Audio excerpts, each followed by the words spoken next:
Zagrebački gradonačelnik Milan Bandić daruje ugradnju elektromotora u sva vozila, priključenje na električne žice ZET-a, besplatnu struju, parking, oslobođenje plaćanja poreza.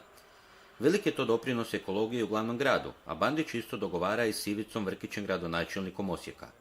Gradonačelnik je ponudio svim vlasnicima automobila mogućnost dodatne ugradnje struje u njih.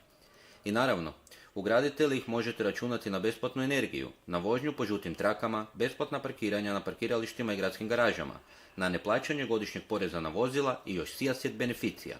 Bandić je tako zajamčio ugradnju posve besplatno i već od sutra možete svoja vozila dovesti u ZET, gdje će se o gradskom trošku moći napraviti preinake. To nije sve. Zagrebački gradonačelnik sve dogovorio i sa osječkim Ivanom Vrkićem i u Slavenskom Gradu sve isto će biti moguće. Kako to ne bi bio kraj, Bandićevim Vrkićevim darovima, osim elektromotora, Zagreb i Osijek daruju i trole i instalacije s kojima će se svi oni koji se odluče na svoje benzinske i dizelske automobile ugraditi struju moći priključiti na iste one žice koje koristi i ZET.